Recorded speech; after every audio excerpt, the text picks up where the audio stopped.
learned from one of our veteran parents that we've never seen a Talk Tuesday or a Middleship Partnership combination this busy. So welcome. Thank you for coming out. I'm sure there's many reasons that is.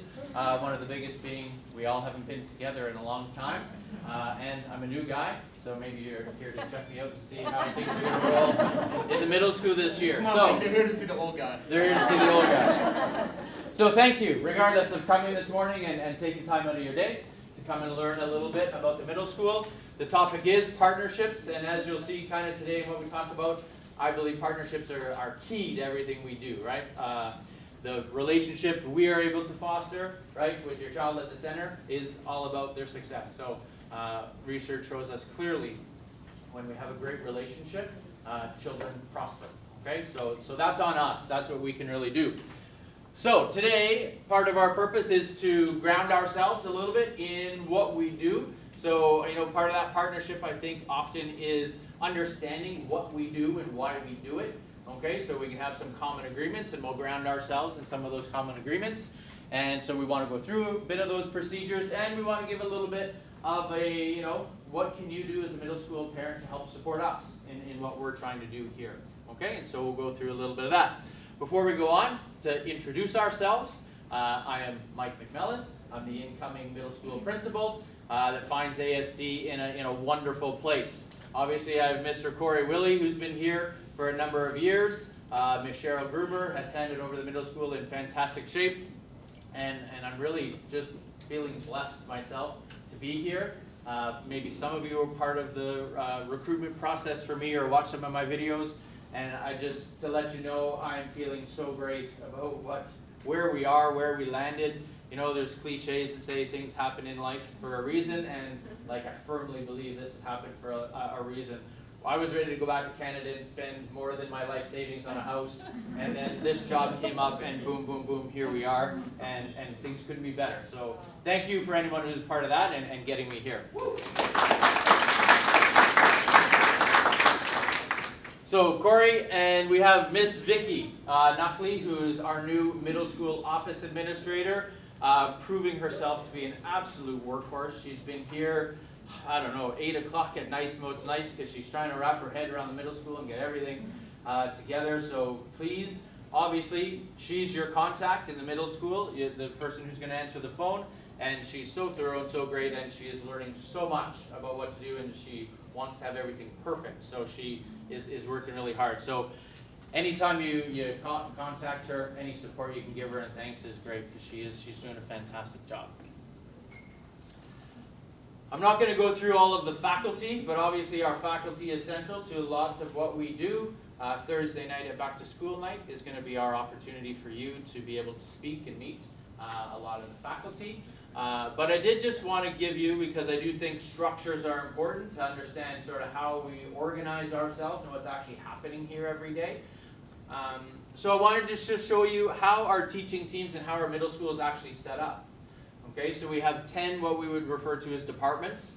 Okay, and each of those departments on the left side has a department chair, and that structure brings teachers together across the grade levels, grade 6, grade 7, grade 8, and they meet quite frequently, right? Built into our school schedule that, let's say, English Language Arts team has a set block of time, and they meet a couple times over an 8-day rotation, bringing together their thinking, bringing together their planning, what are you doing, and really working together and supporting each other. So that's a very important team in terms of our curriculum and our assessment.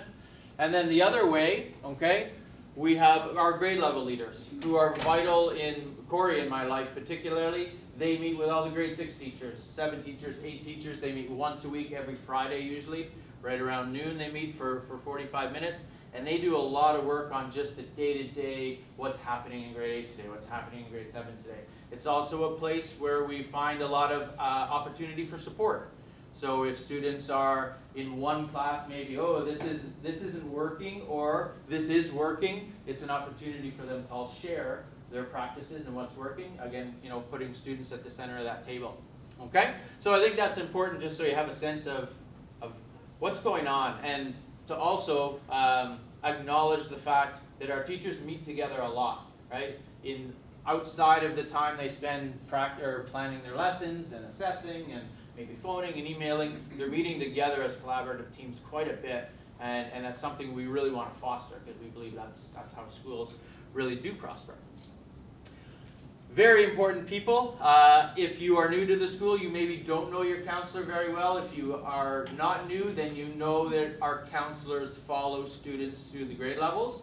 So you may see a familiar face. Miss Joy Silva is our grade 6 counselor.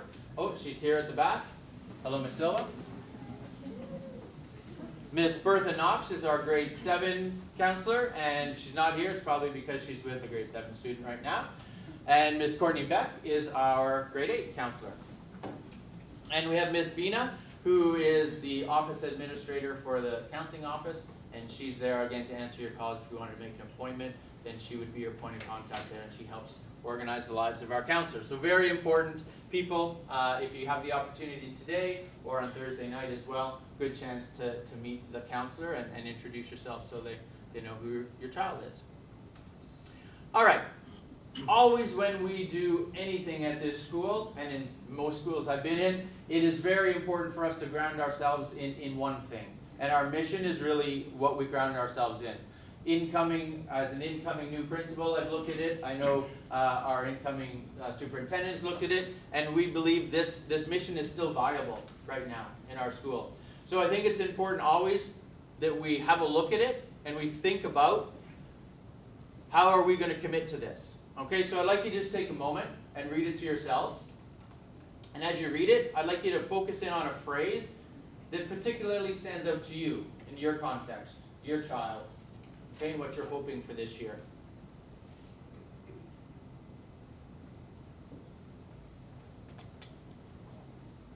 And I'd like you to look at our core values as well at the bottom, and look at those core values and pick one value in your head that you think is, again, pertinent to you, your family, your context, your child in middle school.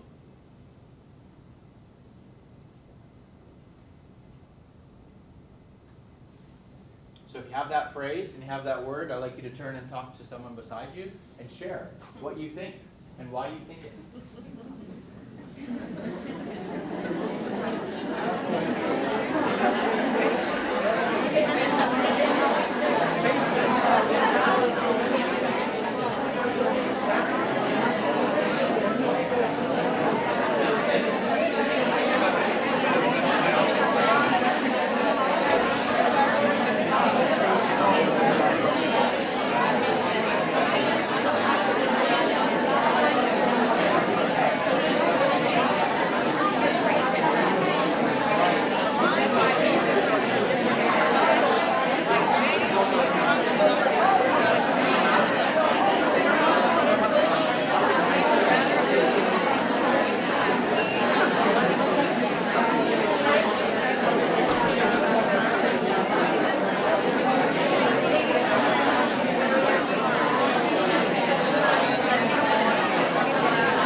Okay, about 5 seconds. And 1. All right. Thank you.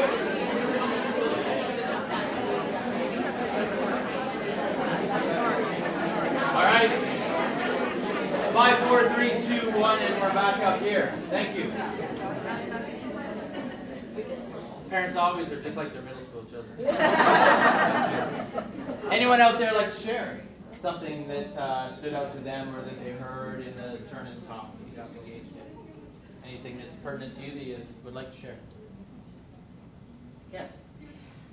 Actually, I feel very impressive that amongst the core values, the school put compassion in the first place.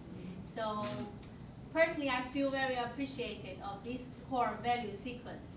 And also for my kid, I really hope that he can pick up more compassion, which is beneficial for his whole life. Absolutely. I would also like to know why school put this in the first place. That's a good question that I do not know the answer to. Yeah, I was thinking as you said it, was that a purposeful placement or not? I don't know. Perfect, see? Collaboration, learning together. It is what it's all about. It is in alphabetical order to devalue them. Thank you. Any other shares? Thanks for that. Yes? I think it's really important that ASD prepares the students to adapt and contribute in a rapidly changing world, because our world is constantly changing, and it's not like how it was when we went to school or university many years ago. Yeah. And that's really vital. Great. Thank you. I'm going to jump onto that because that is exactly sort of what I picked out as my own too. Okay, and adapting is got to be our focus, right? What are we teaching our students that is going to allow them to adapt, right? And yes, we go to school, and yes, we can get caught up sometimes in the curriculum, and do they know this, and do they know that? And we know, we're well beyond that. Everything you want to search is right here, right? So how are we teaching those soft skills that allow students to be able to adapt? And certainly, for all the negatives COVID has brought us the ability to adapt. And I think our students, maybe even more than us as adults sometimes, demonstrated their ability. So I think we're doing a good job, and now it's to continue on with teaching them how to adapt, so that they're contributing members. Thank you for that. This is a new statement. Maybe you've seen it. Maybe you were part of creating it. In my understanding, it was created last year. It's very long, so I'm actually going to read it with you. We're not going to do an activity on it. But I do want you to know that this is something that we are really focusing on as a school. As we reimagine our strategic plan, diversity, equity, inclusion, and justice is certainly at the core of a lot that we're going to do. The acronym you may hear is DEIJ.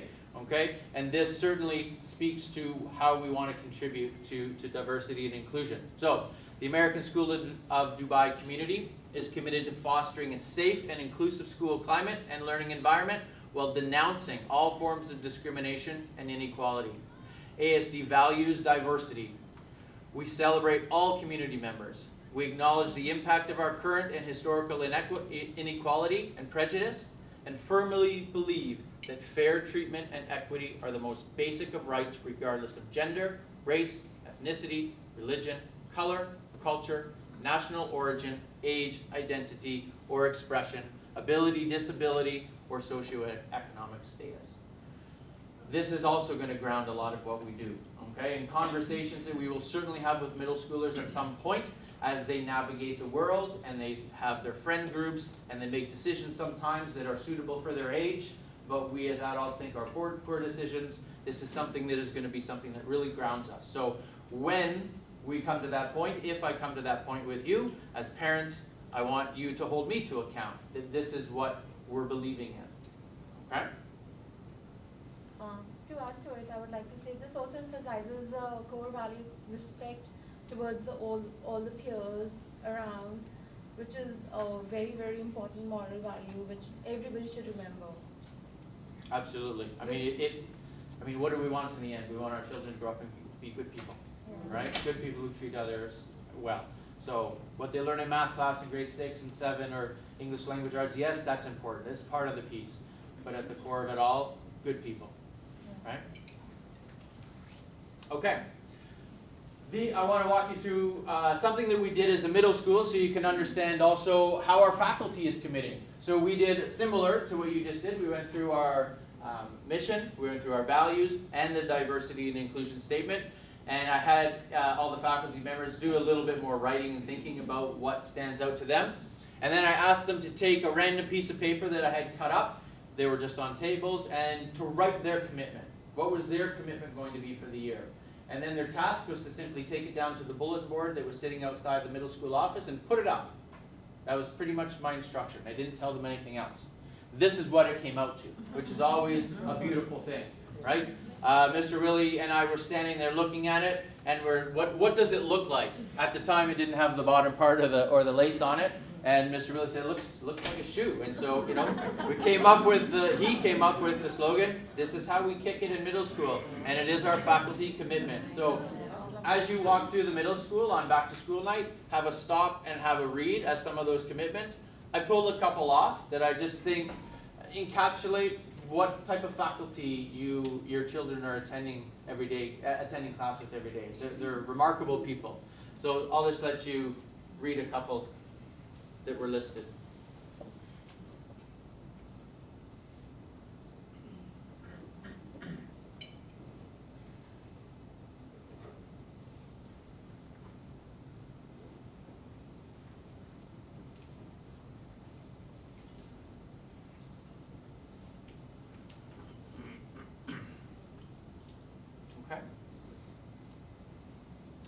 And then I want to share with you a few of my commitments that coming into this role that I want to make to you as the parent community. Number one, it's to listen and to learn. Okay, there's a big history to this school. It's a large middle school, and so I have a lot of listening and learning to do, and so that's going to be one of my main commitments to you.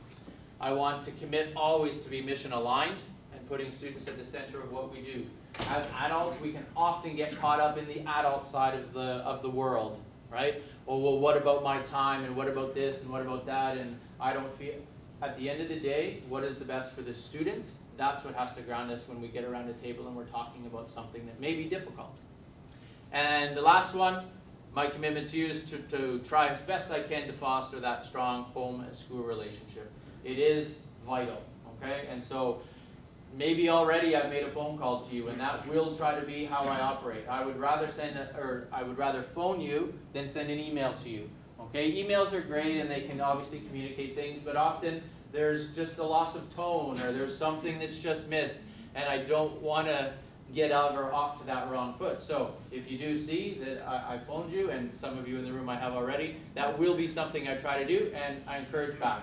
Okay, even if we set up a time to call, I feel is sometimes better than sending a bunch of emails back and forth where maybe we misinterpret each other a little bit. Okay, conversation always best. So you're another huge stakeholder in this. So I'd like you to think for a moment about what's your commitment based on our mission, our values, our diversity and inclusion statement. What are you going to commit to this year as a parent? And I just want you to take a moment in your head and think it.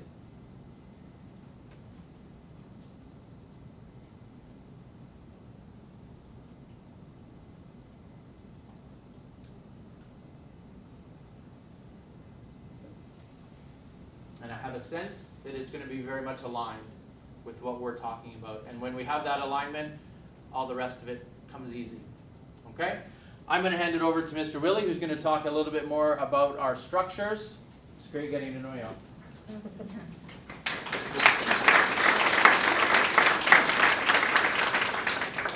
Hello to everyone. For some of you, it's great to see returning faces to the middle school. Some of you have your children have older siblings, so seeing you come through, or you've just been in for the last few years.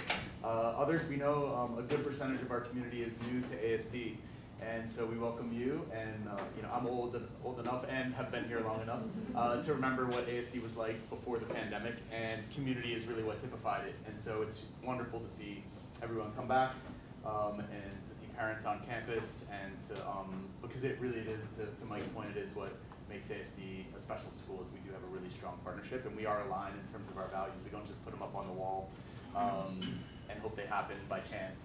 We are very intentional about trying to live our mission and our core values. In terms of what's unique about the middle school experience, some of you again have older children who have come through, and others are new middle school parents.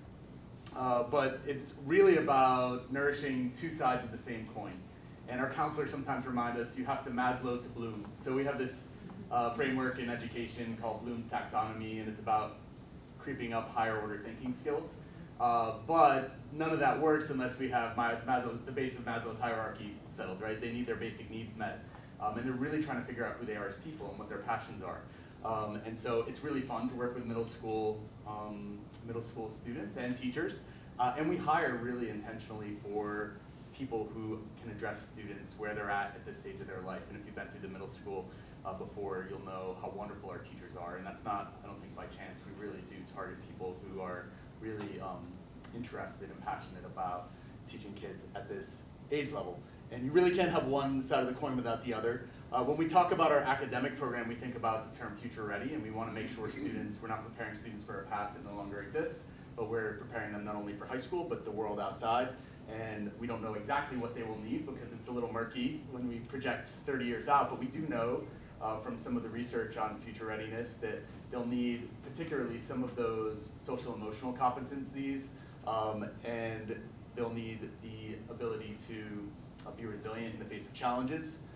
They'll need to do stuff like this, but they'll also need to do things like sit around a table and collaborate or solve novel problems that have nothing to do with robotics. And so when we got together as a group and we looked at our mission we looked at some of this future readiness research. This is the framework we came out when we were redeveloping our student profile and thinking about what we want the product of an ASD education to look like pre-K to 12. And I think it's particularly relevant at the middle school level. And we try and filter all of our decisions about teaching and learning through this framework, trying to prepare students to be resilient in the face of challenges and to innovate, to think of themselves as global citizens who have a place in the world and have something to offer the world as well, which is a big part of middle school. You know, in elementary school, it's all about what my parents and teachers can do for me. And now we're shifting the focus of what can you offer. And so it's a really beautiful thing to see students uncover that. Took some pictures around the school this week. A lot of this is from a photography class, but a lot of even social studies and other disciplines are doing identity units at the beginning of the year because it all starts with the self and how it's relevant for you. So that's one from there. Our orchestra program is really taking off. We have a new teacher, Miss Hall, who's taken that program over. We poached her from DAA, but I was in her class the other day. And it's great to see an orchestra program start to blossom after it used to be just a pursuit a few years ago, and now it's a real full-fledged program. Seeing kids in the makerspace already, cutting, using their hands, innovating, collaborating. We know that students will need to collaborate not only with people who are like them, but people who are coming from different cultural backgrounds, but also areas of strengths, and so doing that early on in the school year here, working on that skill. Communication is something that we know. I know when I think about what education gave me that I use every day, communication skills are so important. Written communication, but also verbal communication. So this is in journaling in Arabic. Part of our program is this is Miss Norman miming to her drama class. If you've ever met Miss Norman, this photo will come as no surprise. But really also modeling risk-taking on the part of our teachers and being a passionate educator. And our students generally really love our teachers, and that's because they love them. So. And then gamifying stuff, you'll see a lot of that more. I walked into a science class the other day, and this taps into that innovative side and resiliency side and just makes learning a little fun. So I saw that the other day in the science class. I think Ms. Klespy's class was doing a quiz game to summarize the learning for that day. And then, as I mentioned, this is actually from last year, but you see Mariah Mons, who's now in 9th grade, but she's working in the garden and finding ways for her to contribute in ways that align with her own passions. All of that needs to be couched in a school that feels like a family, and that's really an ethos we try and bring to our programming throughout the school. This is from a few years ago when we could all be together for house rallies in the field house, and we're hoping to bring this image back because it's such a fun and integral part of the middle school experience. I'll talk in a moment about pursuits. This is a skateboard making pursuit that we had a few years back that we did in the makerspace with Miss Turner. The house system, as you might know, these are kids just the other day getting house points for their house shirt day. And we had some of our first house competitions of the school year in our recent grade level assemblies. They get pretty into it. And then this is something we're also planning to bring back. And I know that a lot of you are excited that we're bringing back Week Without Walls. We don't have all the details sorted out, but we do hope to go international this year. And just so you know, if you're new and every school has different ideas about trips, it's not a school vacation, it's something that we weave throughout. We weave throughout the curriculum. And our biggest hope for our Week Without Walls program is that students get to know themselves better, but they also understand how they can contribute better. So you see in this photo, in Nepal, we have students making biogas domes, which allow rural farmers to generate their own renewable energy sources from human and animal waste. And so the students are digging a huge pit, and by the end of the week, they have this created, and it's a partnership with the Nepali government and with an NGO and our service partner, Mountain Quest, and it's pretty cool, the stuff that we do on those trips. So those of you who've been through the middle school in years past will not be surprised by this image. And then, again, that family also comes from having an adult advocate in your corner, and that's why our advisory program is so important, and hiring people who are student advocates. So I just wanted to share this from the late educator Rita Pearson from her TED Talk. Check it out if you haven't seen the TED Talk, but we really hope to accomplish this in our school.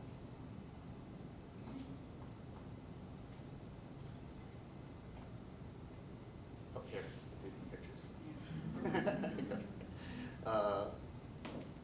one question we ask our students every year through surveys, and also our counselors interview students when they do course registration, is do you have a trusted adult in the school who you could go to if you had a problem?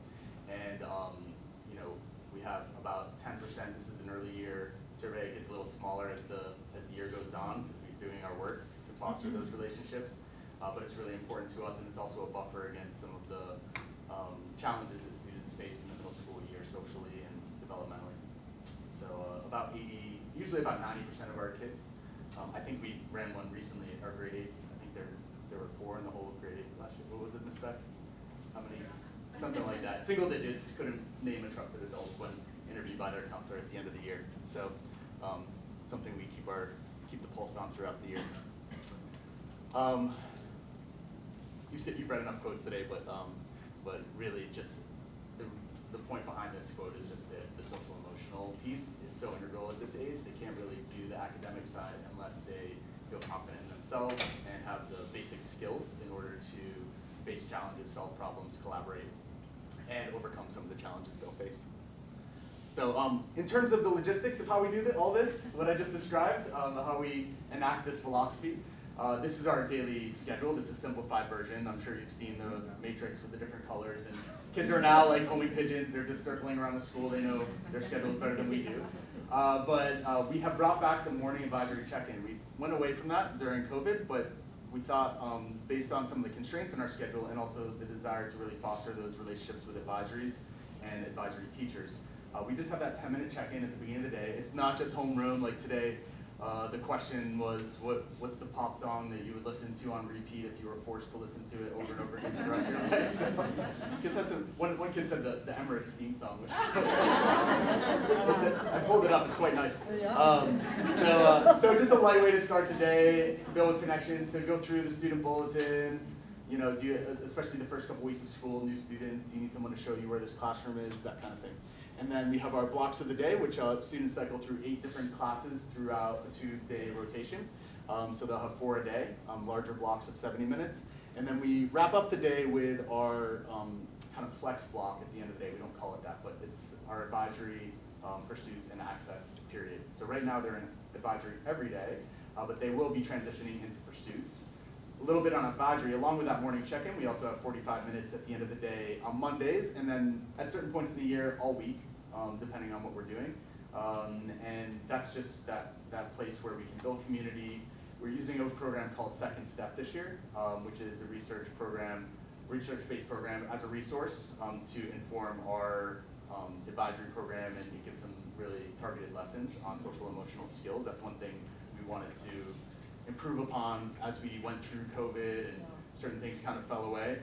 And so this is something we're recommitting to.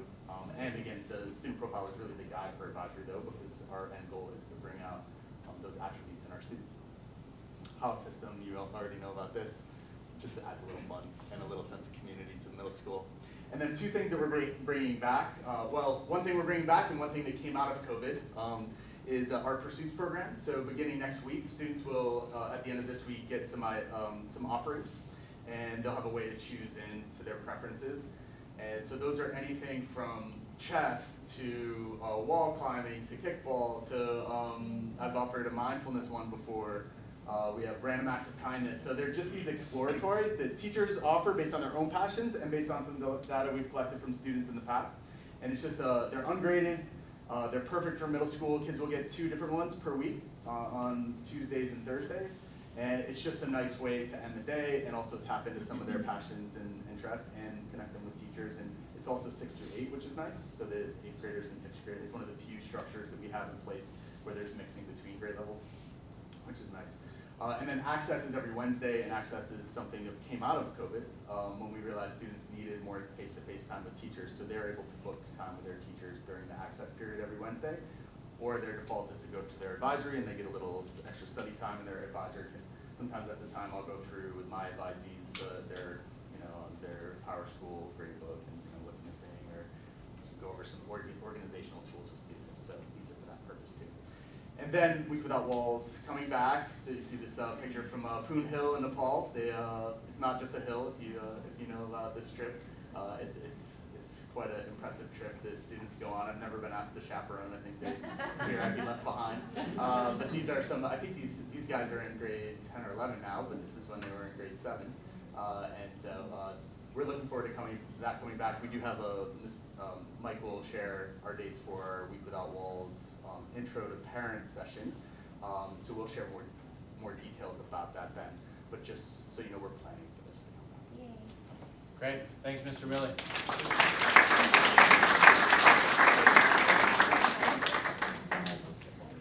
So we have Miss Heather Roy here, who's one of our tech integrators, and just as I've learned the school, just a wonderful resource to have in a school.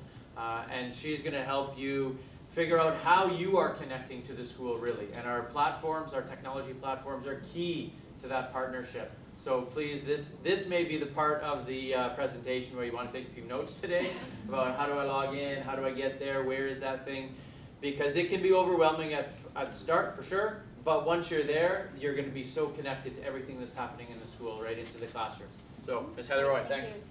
So I'm Heather Roy. I am the technology integrator here at the school, and I also am the coordinator for technology as well.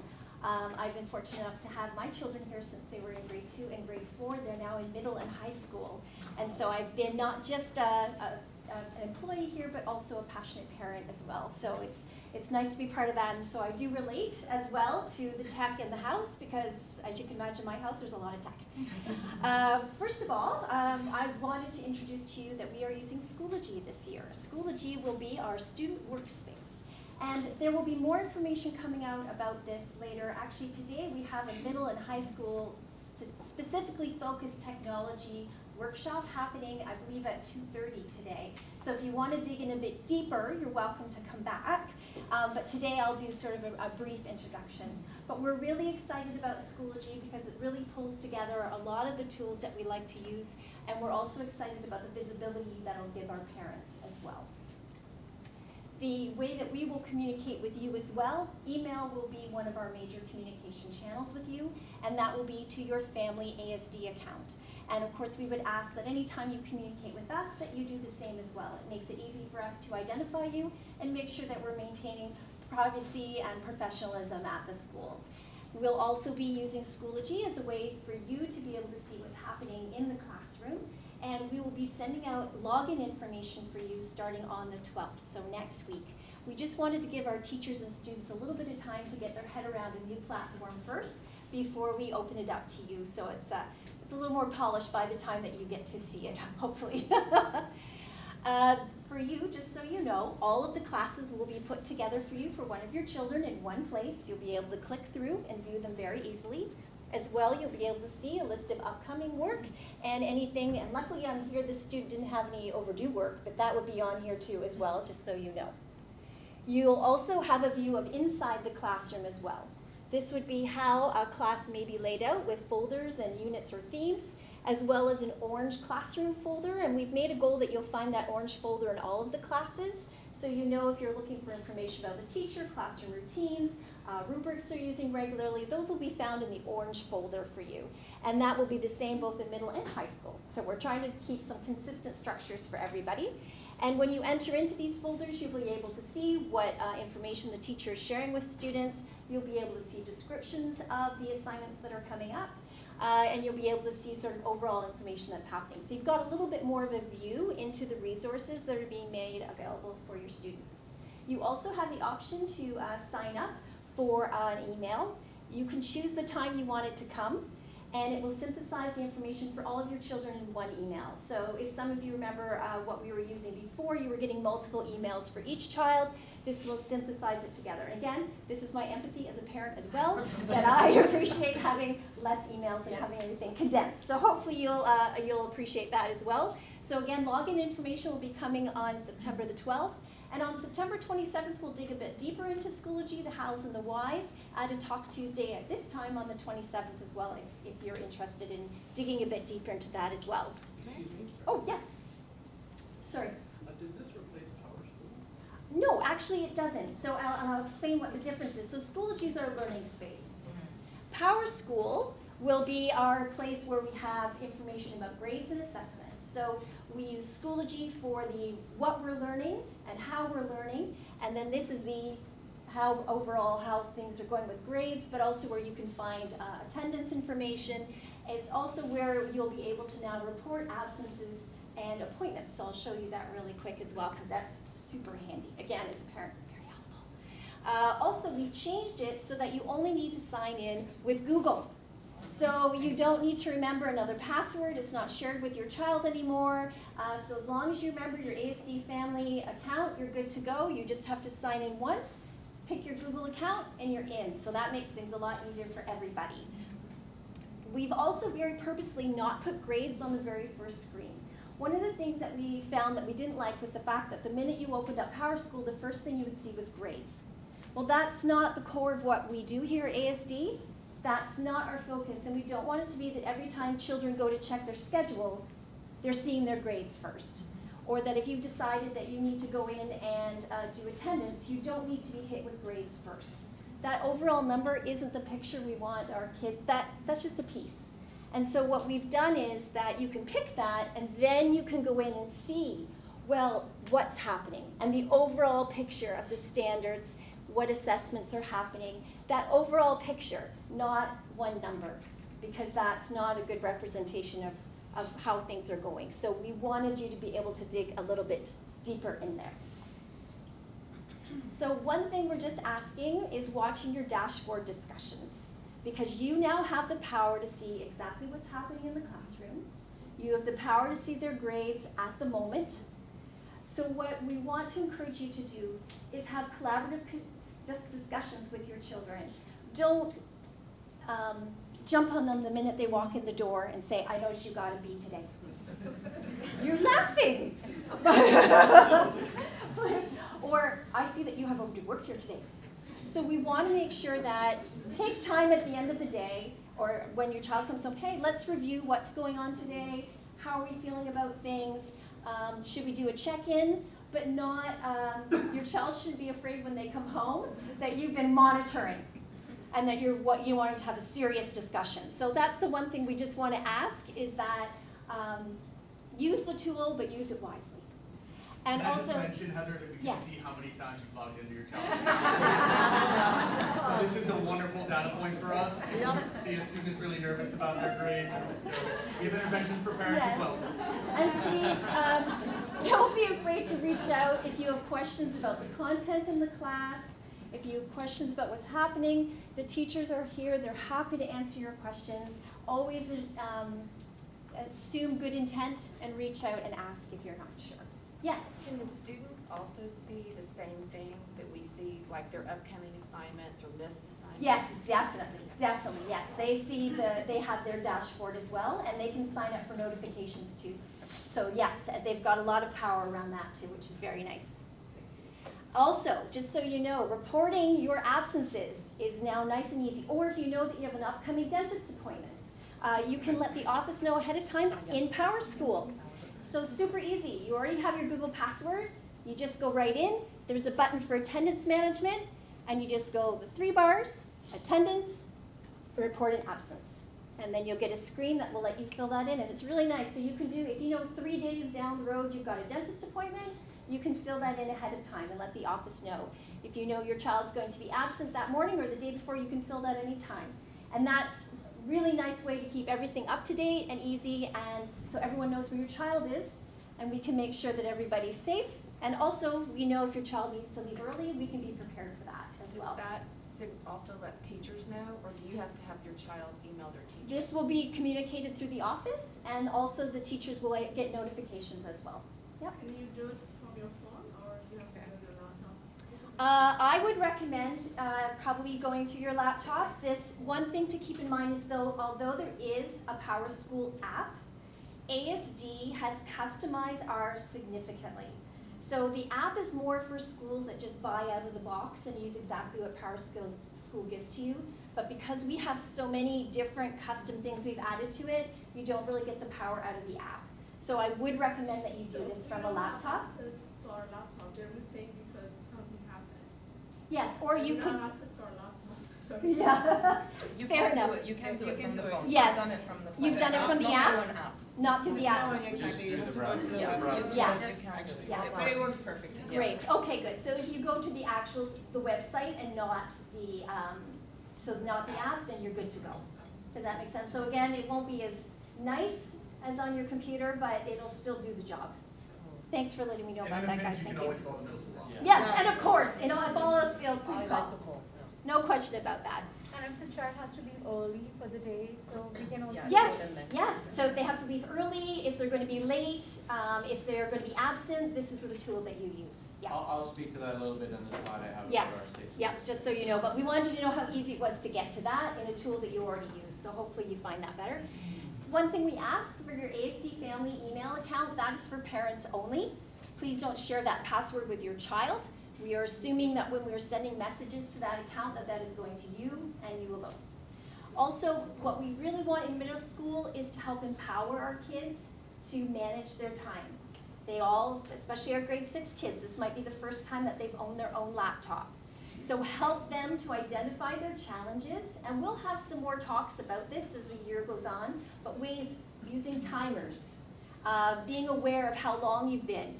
We also recommend a public space where a parent can walk in and out at any time to check in and say, hey, how's it going? Tech-free bedrooms, if you can do it, so that the tech is charging somewhere else. And what doesn't hurt is to have a charging space, because of course they've got we want their laptop 100% ready to go the next day. Maybe they've got a mobile phone. Find a space in your home, outside of the room, where they can charge everything overnight. And that's a great excuse for it to be out of the room, because it's at the charging station, all right? And finally, discuss your laptop expectations with your child. When is it okay to use it? When do you want it turned off? And ideally, try and keep that laptop as much as possible for school, so that it's easy to separate something from the other. So the iPad might be for gaming, or a gaming console might be for gaming. The phone is for social media, but try as much as possible keep that laptop for school, and it makes it a lot easier for them to separate the two when they're working as well. All right. And finally, connect@asd.org. We have a spot on there. If you log in at All School, you'll see that we have an innovation and technology section here. And we've got all kinds of resources for you about how to set up your calendar, how to make a profile in your Chrome, all of those things. So we highly recommend you take a peek there, and we'll be posting our updated videos up there as well, so you can review any of the things that we showed today. All right. Great. Thank you.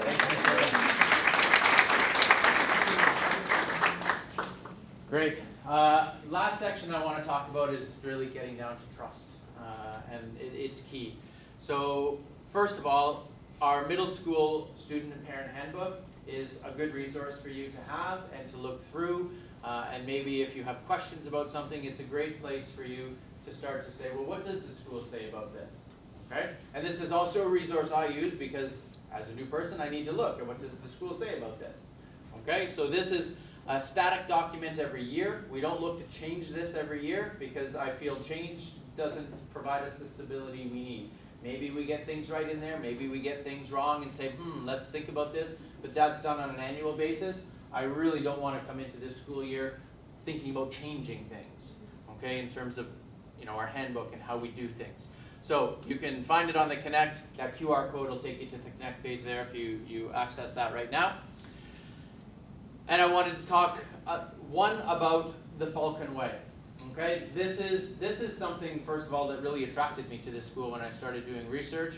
A positive behavior approach to school, looking at how we quote unquote discipline students, but flipping the script a little bit so that it's more about restorative justice and students understanding how their actions have impacted other and coming to develop that compassion that we expect them to have. Okay, and it really puts that value center. So I do encourage you to read through sort of what it says about a positive behavior approach to discipline, because it's not necessarily something that is, you do this, this is your consequence. There's way more to it, and as parents, I know as a parent of 3 children, there's always way more to it than the first person who comes to me and says, Dad, so-and-so, right? There's always more underneath the surface. So what I ask of you really is to give me your trust on this. okay? That you're going to trust that I am going to inquire into anything that's brought my way and Mr. Willie's way. And we are going to ground ourselves in everything we've looked at today, including this excellent matrix that takes our values and takes many of the places places in the school students will find themselves, the cafeteria, the theater, and it lays out what our expectation is. Mr. Willie does a great job of this. Every time we were in the theater last week, he put the expectations, reminding students what those expectations are. If something happened in there, that would be the first place our conversation begins, with what those expectations are, why we didn't meet them. Part of the trust that I ask you to extend to me is that when things do happen seriously in schools, it's not public information, okay? And I'm going to assure you that I'm going to keep your information private. If there is something that happens with your child that is sort of major, right, and we get involved and I get involved, I'm not going to broadcast that. And that means that you as a parent community may hear that something happened. This student did something to this student. Your child may go home and talk about it. What I'm not going to share is what we did to that student. That's not community business. And so I ask for your trust that I'm going to deal with it at a personal level. And you'll find yourself maybe in those conversations, in my office, as a family. And in my experience as a principal, that's always emotional stuff. It's not, you did this and I'm not angry. It's getting underneath the why. And you know, if you've ever looked at a behavior iceberg, the behavior we see is not why that behavior is happening. And so always when I find myself in a situation where there's been a major poor decision, there's a reason underneath. And that's what we're trying to get to. We're trying to teach students about why what they did was a poor decision, how that impacted others, and what we're going to do to move forward. So it's not going to be something that is just public. Oh, they did this, 3-day suspension, yay. And everyone says, oh good, that kid got what? No. Kids don't deserve anything. Kids deserve to learn if they deserve anything. Okay? So I ask for your trust that I will deal with things. If you have questions, I'll take it so far. But I will keep your privacy always at the center. Okay? In terms of supporting your middle schooler, great quote, prepare the child for the road, not the road for the child. Okay? And this is the switch that now flips between primary school and middle school, where we start to try to empower our students to take control of their own things. And they need a lot of support. And I'll tell you, and I know as a dad, how your child behaves at school is completely different to how they behave at home. Completely, right? And we need to understand it and think of it, and I need to check myself as a dad all the time too. They do a tremendous job here at school keeping it all in. Okay? They are walking into that cafeteria every day. They are negotiating friendships. They are negotiating teachers. They are negotiating parent pressures. They're negotiating a ton of things. And all day, they keep a stiff lip. They do it, and then they come home. Right? And you know what that looks like sometimes. Right? And you have no, hey, how was your day? Don't talk to me. Right? What we can do is be supportive parents. Okay, we can ask that question. How was your day? What are you going to do about that? And what I want you to take from this is that they don't want you to take action.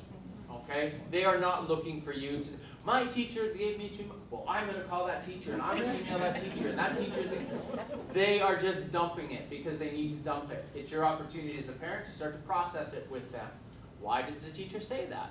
What made the teacher be thinking? What could you do to have that conversation with them? Okay? But at the end of the day, our hope is that you're starting to help them develop the strategies to go back tomorrow, send an email to your teacher, book an appointment with your teacher, have that conversation, okay?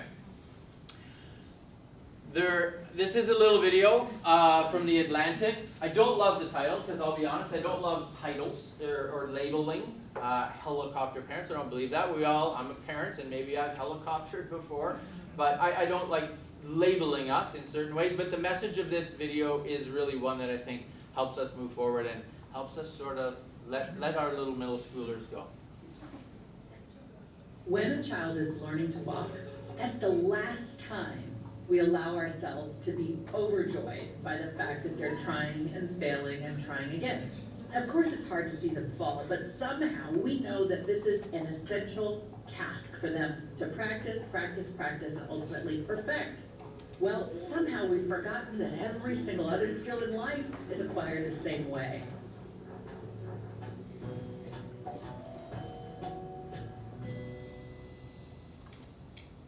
While I was Dean of Freshmen at Stanford University, we began referring to college students as kids or children, and those terms would have not been used in prior decades.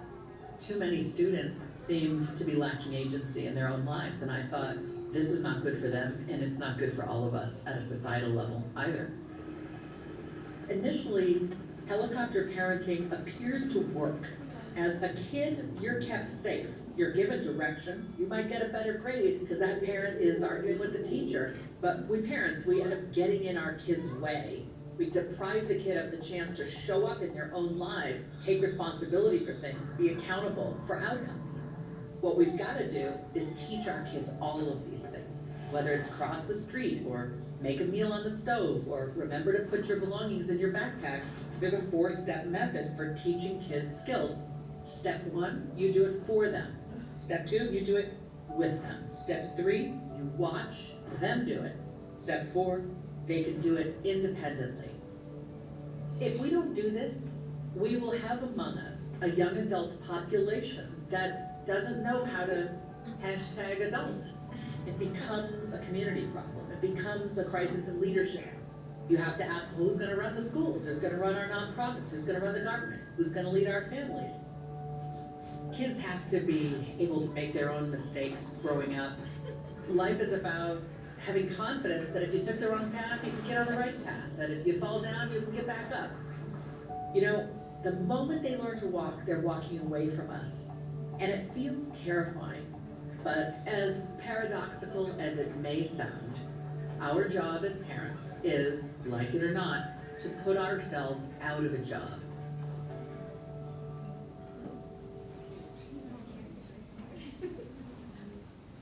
Yeah, great little video that just sort of puts it in perspective for us, right? I know that our intentions are always the best. We love our children and we want the best for them. And let's work together to give them the best education we can.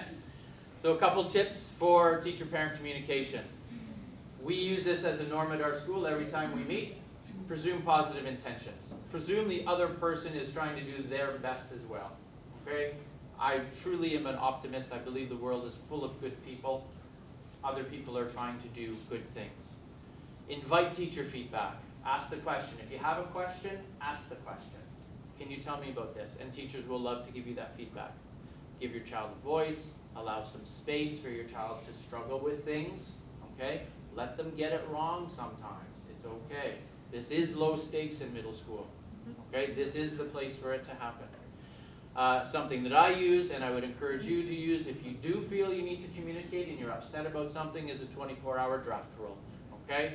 That item comes to your plate, you are going to send this an email and boom, boom, and put it in your drafts, wait 24 hours, go back and read it, and I guarantee you'll edit it, okay? And you'll send the email that you want to send, not the one that you're emotional and your brain is all fired up about, okay? 24 hour. And remember, always the truth lies between two perceptions, okay? It's certainly a lot of work Mr. Willie and I do in offices when kids come in and there's this story and this story, and I always tell the kids, I'm going to get as close to the truth as I can, okay? And that's my job. Will I know everyone's truth? I won't, but I will get enough information that I am able to construct a truth that I think is the best truth I can get to based on what you've all told me, okay? And that's where we're going to go. The more truthful you are, the closer I get, okay?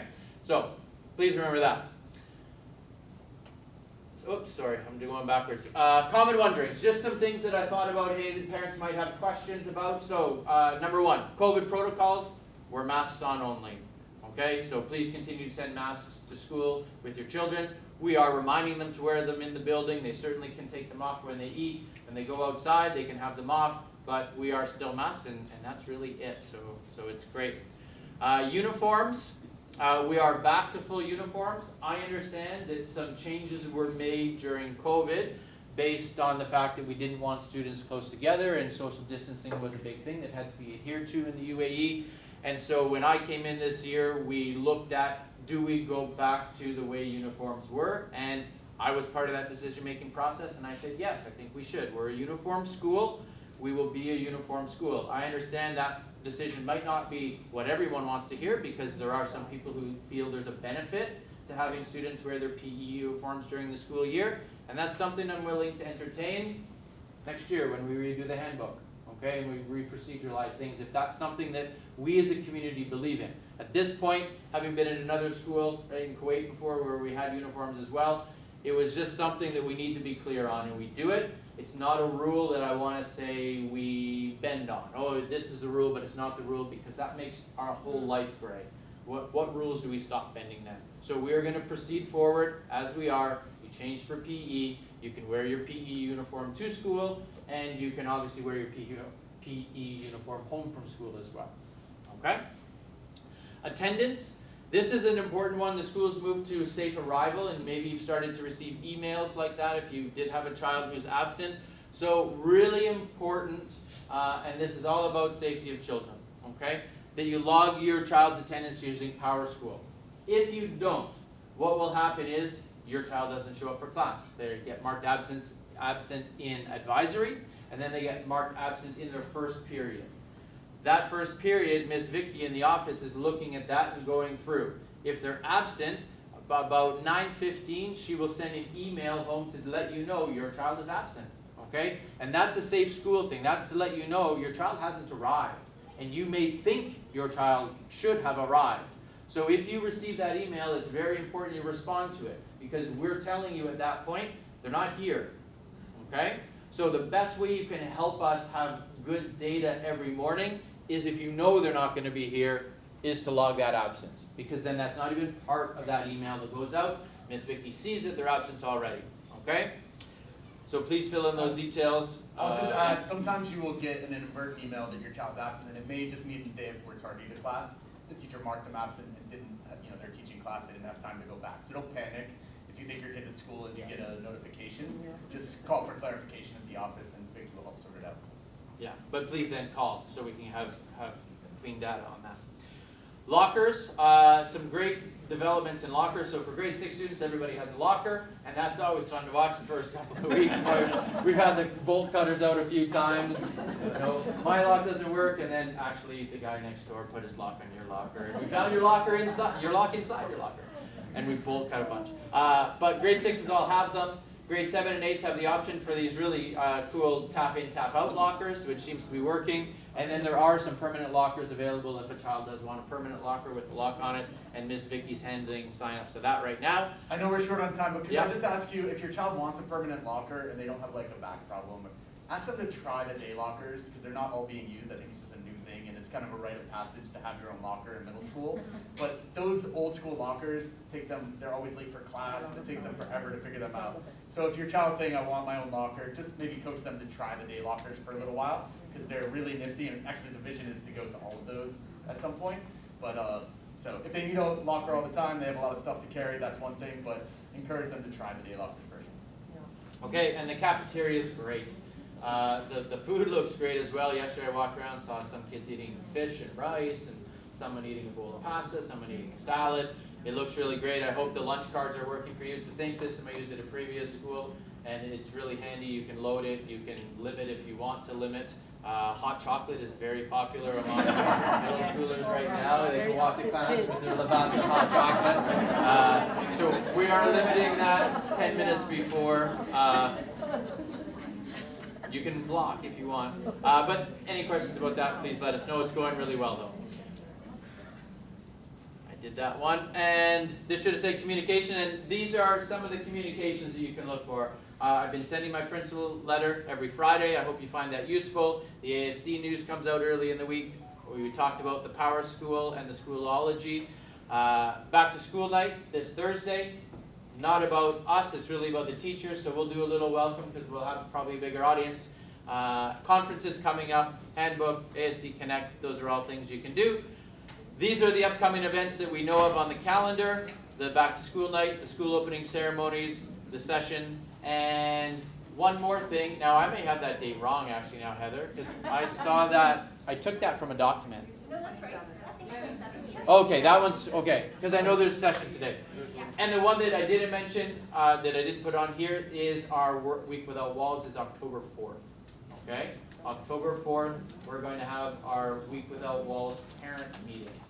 Okay, and we hope by that time we have all the information you're going to need with some travel logistics. October 4th. Do you know the timing for that? Morning, afternoon? It'll be afternoon because we want to be able to get all parents in. Probably 5:36, kind of that after school. And the opening ceremony, is at what time? I don't know. It'll be on the calendar. I don't know exactly. Okay. What does it provide? In the morning. It's in the morning, but there It's was a discussion. big event where everybody sits and yeah. So Thank you. I know people are leaving because you booked your time for 9:30. If you do want to stick around and ask any questions, I'll open it up to some questions now. But thank you very much, everybody, for taking time out of your day today.